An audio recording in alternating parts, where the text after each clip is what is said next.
Hey guys, what's up? Welcome back to my channel. Thank you guys so much for watching. For those of you who are new here, my name's Steph, and today I am sharing with you the weekly report for week 47. If my skin looks a little terrible, it is. It has been horrific recently, so I'm not wearing makeup. I'm so sorry. I just need to let it breathe. But anyways, if you want to see the report, which is a rundown of what I've been reading, eating, playing, obsessing, recommending, and treating myself with, keep on watching. Okay, so first I'm just going to open Notion and we're going to start with reading. As always, I haven't said this in too many videos, but definitely this region has a lot of spoiler reports, so if you don't want spoilers, skip over. But anyways, the only 3 books I read this week, this has been so terrible, but I will explain. I flew through this series called Blood of a Fae. I got these through NetGalley, where I'm like an ARC reader. They're by Briar Berlin, which Briar Berlin gives me very much medieval princess name vibes. Maybe because Anne Boleyn and Mary Boleyn and stuff, but Briar Boleyn, are you kidding me? Oh, love her name. It makes it even better. It sets the tone. So I read the first book, Queen of Roses and Court of Claws, literally in 24 hours. And then Empress of the Fae, I was a little bit slower because I had other more things going on, but the first book, it had a tiny bit of a slow start for me. And I think a lot of books have a slow start, with the exception, I feel of books where I'm already either familiar with the author or am part of the way through the series. So I don't find Cassandra Clare's books have slow starts anymore, because obviously the world is built, and if you read the books in the series, if you start with Mortal Instruments and then move to Clockwork Prince and etc, you're in the series, you're in the world, so there's a lot less of a learning curve with that. But with this, it was 2 chapters. It wasn't bad.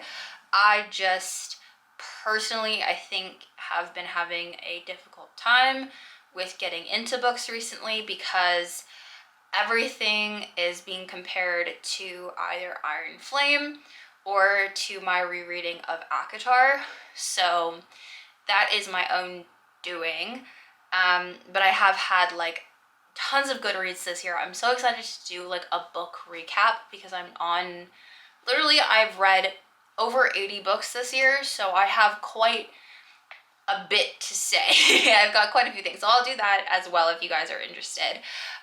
But once this gets going, it gets going. And one of the things I really enjoyed about this book and this book series is that the main character, Morgan, is very she's very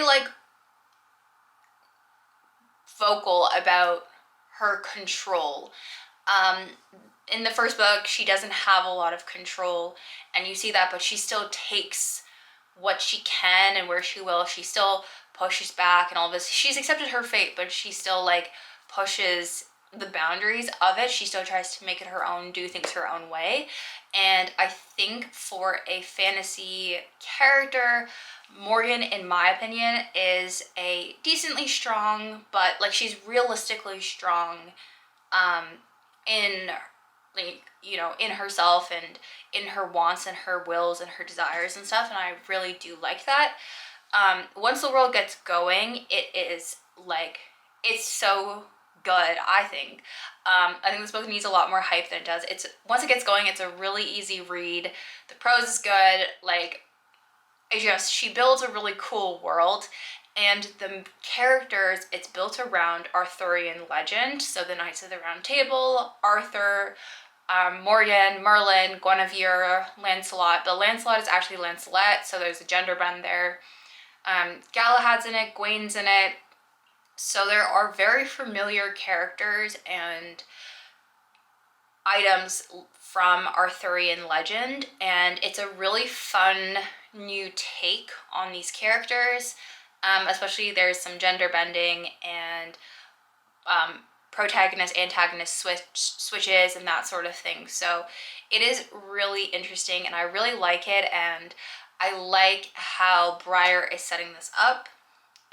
That's why I think I read the first two so quickly, like back to back. I would have read the third really quickly as well, back to back, but I had other things going on, unfortunately. The second book is where I really, like, I flew through the first book, but I flew through the second book. Nothing existed to me except for the second book, pretty much. Like, I just sat down at night, and I think I started the second book at maybe like, I started the first book at 11 o'clock in the morning because I knew that I had a really easy workload, so I was like, I'm gonna read and edit, and while things are uploading and waiting and stuff, I'll just read in between. And I very quickly got to like 25% in the book, and I was like, oh gosh.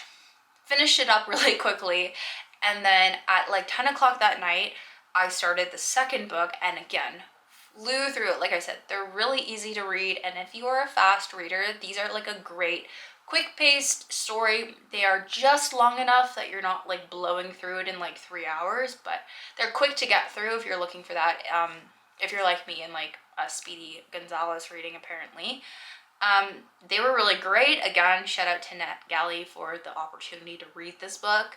I especially loved how, like, there are, like, I love Fourth Wing, okay? But we have the buildup of the love interest in the first book, which only means pain and suffering for shippers of the central love interest for the next 4 books of that series. And I like it when we don't get the main characters either fully 100% together or actually like actively together until like the second book or even the third book, and we have a lot of like drawn out anticipation and tension.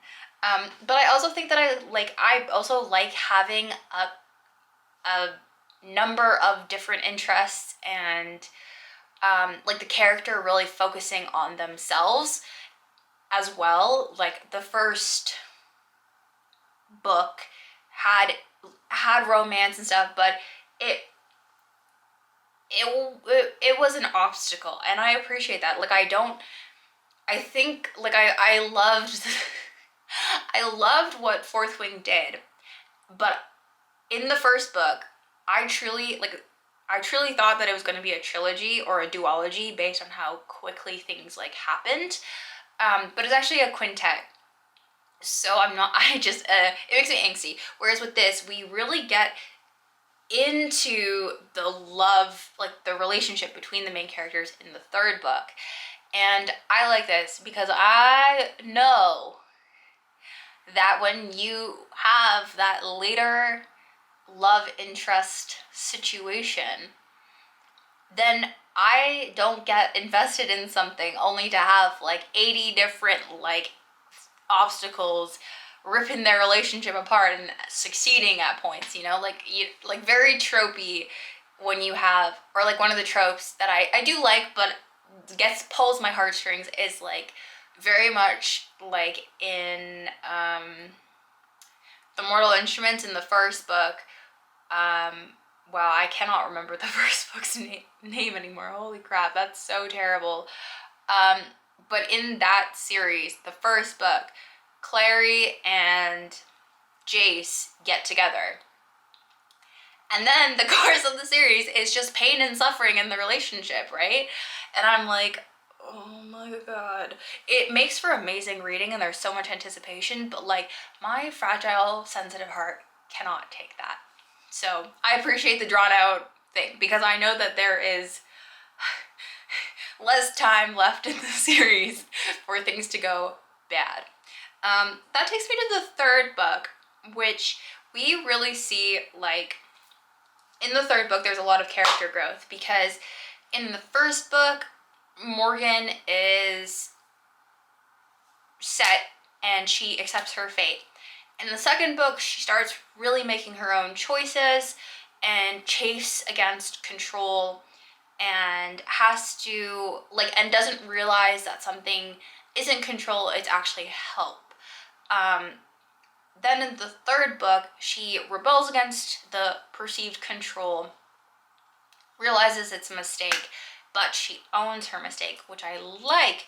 If you know that one of my gripes with the Iron Fae series is that the main character, Megan, is very wishy-washy.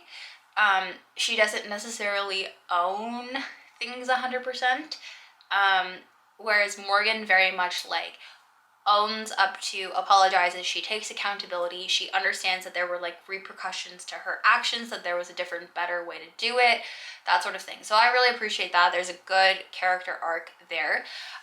One thing, this is a huge spoiler alert, there is this character named Javin, and he comes, or Javin, I don't know. He comes up in the second book, and then he comes in the third book, he follows Morgan, and then just absolutely disappears from the plot. He's just mentioned as being MIA. His whole plot point is being MIA until the end where he comes back. I think that was a little odd. I thought that because it was so much emphasis was placed on him following Morgan, that he would be more central to the plot. I don't know if in book 4 we're gonna see how him being MIA plays out, but yeah, it was a little bit weird. Okay, so still in progress is A Court of Mist and Fury. I have 1 hour left in this book, and I just cannot bring myself to read it because I know what happens. Okay? I know what happens.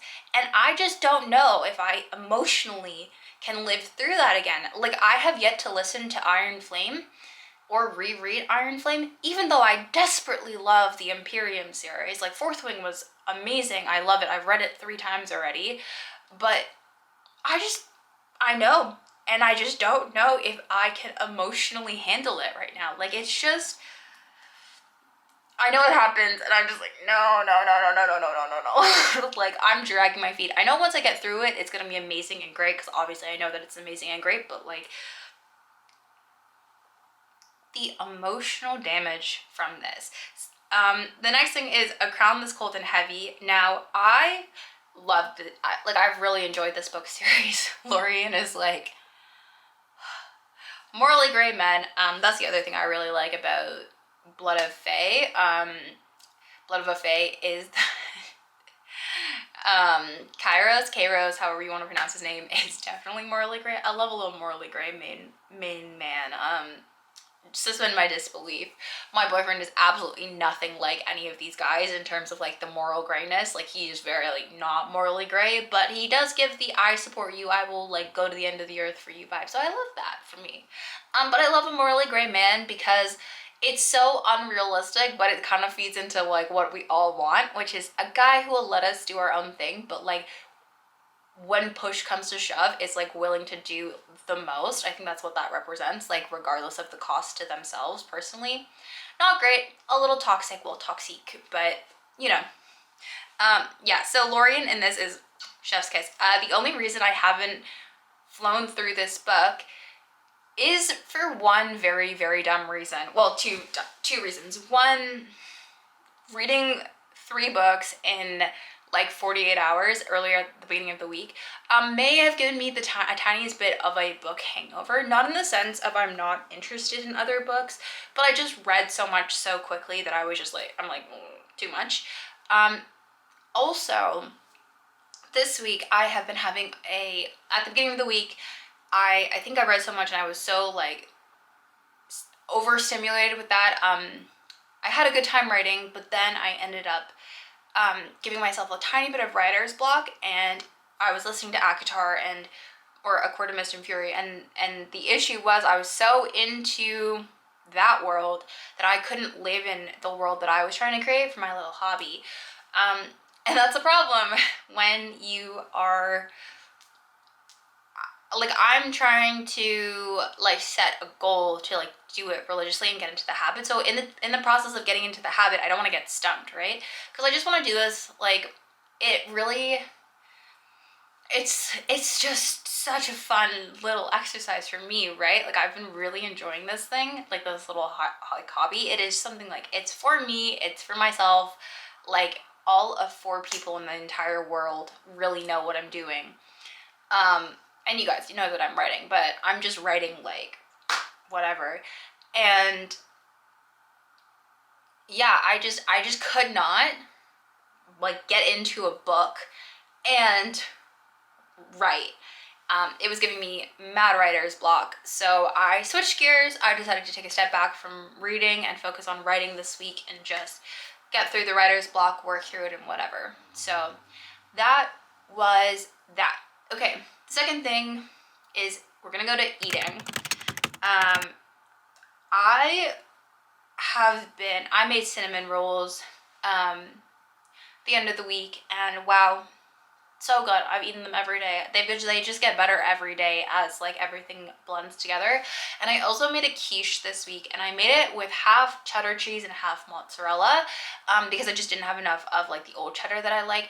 I think what I'm gonna do is a third yellow cheddar, old yellow cheddar, a third white cheddar, and a third mozzarella. Now, mozzarella is not traditionally in quiche, but hear me out. If you like a ooey gooey cheese pull, mozzarella is the ingredient you've been looking for.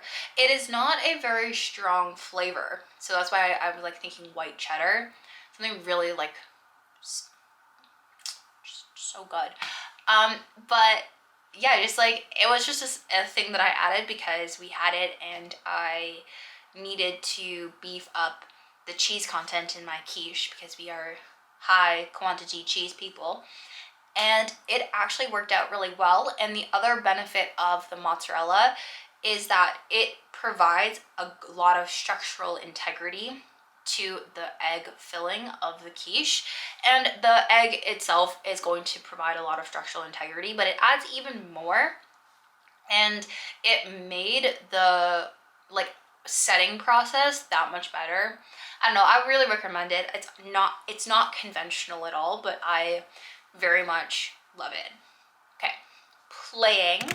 I have been playing with AI art and writing AI art prompts this week as well. It was something I tried out to just help me visualize what I wanted, like what was in my head, to help me write out, you know, things, and I just really have gotten into it, and I've been using it in conjunction with my writing. I have a little Pinterest board going for like what I'm writing and stuff, just to help me like visualize and see if I can like put what's in my head into something like close on AI, and it's been just really fun, and it's like really great for like the world building and character building and that sort of stuff. So I've been really enjoying that. It's been very interesting. I haven't actually used AI art for anything else yet, but I am thinking about it and thinking about where else I can incorporate it. But for right now, it's just been a really fun like world building exercise for me, and like character creation. The next is obsessing. I have been obsessed with F-Boy Island, if I'm being honest. I haven't been watching as much TV. I've been trying to not watch as much TV and just really kind of hone in. And for like 3 weeks, I was obsessed with The Expanse, and now I'm sick of The Expanse, unfortunately. With like 13 episodes left to go, I'm sick of it. I need to like take a break. So I decided to watch F-Boy Island because I was just kind of bouncing around like with the weekly shows that I have coming up. And I just had a bunch of unseen episodes of F-Boy Island, and I had finished Real Housewives of Beverly Hills, and I had also finished Winter House and Below Deck Med. Those are all airing at the same time. So I was like, okay, well, reality TV seems to be like the jam this week. So I don't really like Real Housewives of the OC, if I'm being honest. I have been trying to work my way through it, but I truly think that they are horrible, horrible people. Like, not a single one of them, in my opinion, is like redeemable. I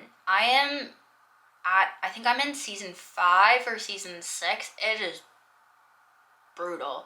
Like, it's not even funny drama the way like old Real Housewives of New York is, like where Luann is just aggressively pretentious and like Ramona is like crazy eyes and stuff. It's not like that. It's like in previous seasons, like Tamra purposely got Gretchen like super drunk, and then her son like low-key assaulted her vibes. Definitely what was happening was not consensual. And then like Tamara's never, I guess, apologized, or like it's never brought up again that like that was super wrong. And then Tamara like spends the next like however many seasons judging Gretchen really hard for her behavior, but Tamara literally set her up to get like absolutely like blackout drunk, and then her son was like all over a blackout drunk woman. Like she was literally a part of the problem that she's judging Gretchen for. It's so weird, and Vicky is just not great. And Alexis is like the weirdest holier than thou Christian. Like I just don't get it. Maybe it's not for me, but I've made it this far and I'm just still hella confused. So I was like, this is not the reality TV show for me. We'll see if I change my mind in later episodes, but for right now, it's just not the vibe. I was like, F-Boy Island. Nikki Glaser is hilarious. And this season has Katie Thurston, who was on, I think, The Bachelor and was a Bachelor, like The Bachelorette. So that's been interesting to like see her on a different reality TV show. But yeah, it's interesting. There was like definitely some love bombing happening, and that was fun. But yeah, so that was what I was like kind of obsessed with this week, was watching F-Boy Island. Recommending this sweater. I wear this sweater a lot, you guys. This is the Aritzia Cozy Fleece Perfect Crew Neck Sweater. It's currently on sale for Black 5 Day. I'll link it down below. By the time you guys see it, I don't know if Black 5 Day is still going to be going, but it might still be on sale. Definitely variations of this is on. It will stay on sale for like the end of season sale. So go check this out. I really like it. I wear a size medium, and it is perfect. It does everything, and I have really enjoyed it. Treating myself. Alright, this is kind of a crazy thing. I didn't buy anything for Black Friday, Cyber Monday. I really thought I was gonna buy stuff from the Aritzia sale. I was convinced that I was gonna go like look through the skim sale, and I was convinced I was gonna get a dress for Christmas from Reformation. I ended up buying absolutely nothing. One of the reasons, so I treated my wallet to no workout on my wallet. I treated myself by buying myself nothing. I just was looking at everything. I was looking for looking at the discounts for Aritzia, and I just didn't really. There was stuff I like for sure. I really liked it. But I kind of made the decision the Wednesday before Clientele went live, and because it was like 10% off, it like there was everything was final sale, all of this sort of stuff, and I was like, I don't really know if I want stuff that badly right now. I'm also going through this whole like I hate my wardrobe, like wardrobe detox sort of thing, and like adding more clothes in seemed very chaotic to me, unless it was like purposeful, like a Christmas dress or something. And so I was like, okay, I will not. It was really weird to not participate in a Clientele sale. This is the first Clientele sale I've missed in like, or actively not participated in maybe like 6 years, 7 years. But I just decided that it was not for me this year. I really wanted to, but then I was like, I'm legitimately in the process of trying to find my personal style and trying to fall back in love with my wardrobe, and not buying all of these things to kind of fill the stop gaps and all of that sort of stuff. So I was like, I need to take a step back and And I know that everything's a great deal. I know that the sale is great. I know that this is like one of the ways that I like keep my status is by buying stuff during the sales. But it doesn't actually help me if I keep buying things just for the sake of buying things or because it's on sale, but then I don't like it in a year, or it doesn't fill a hole in my wardrobe. So I was like, nope, not doing anything. I just absolutely, like, I don't know what it was. The self-control was real, guys, and I didn't, and I feel not great about it. I mean, like, great is like too effusive for what I feel, but I'm glad that I didn't do it, because I this weekend did a huge round of decluttering and organizing my closet, which I filmed for I Hate My Wardrobe. And going through my clothes and everything, I was looking at how much stuff I just like don't wear and I don't use, and I just I couldn't stand it after a certain point. I was just like, this is ridiculous. Like, this is too much. Like, I need to wear things more. I need to really like hone down and streamline and like figure out what is good and what is not good, and like what I like and what I don't like, and do that first before I buy anything else. Like, see if I can get away with not buying anything, because it just, like, the material, like the temporary serotonin from that was just not like worth it ultimately to me. And so I treated myself by saying no to retail therapy and saying yes to actually addressing the root cause of my dissatisfaction. So I would highly recommend that. It is a very sharp departure from me. This doesn't mean that I'm not gonna buy clothes, guys, obviously. Like, I love clothes, but just while I'm working through this I Hate My Wardrobe series and this phase that I'm in, I need to be very intentional with what I'm buying. And I have a lot of weddings coming up. I have a lot of travel coming up. I need to not just like buy another knit sweater because I feel like I need another knit sweater. I need to look at stuff, and like, I have a lot of weddings, right? So I have to think about wedding gifts and clothes, like dresses for the wedding, and flights.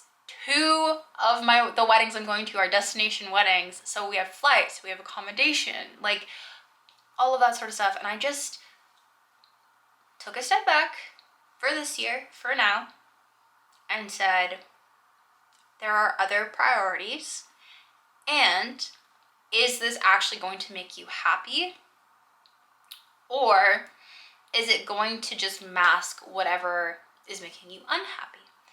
And yeah, that was my treat to myself, was actually handling my mental health and not doing it through retail therapy. Very weird for me. Very weird. Like, I don't know who I am with that, but it's an interesting feeling. Definitely financial responsibility feels nice. But the quick like serotonin boost and then the drop, like not having that, actually has felt pretty good. So yeah. Or sometimes, you know, you think you get a lot of stuff and it shows up and it's not that much and you're just disappointed because you spent so much money. That is like me ongoing. So yeah. Anyways, I decided to do without that, and so far I'm pretty happy with it all. So that's that. That is the weekly report for week 47. I hope you guys enjoyed this video. Thank you so much for watching. Please give this a thumbs up and don't forget to subscribe, and I will see you in the next video, which is tomorrow. Yes, we are posting every day right now, and Vlogmas is starting really soon. So make sure to subscribe so you don't miss anything.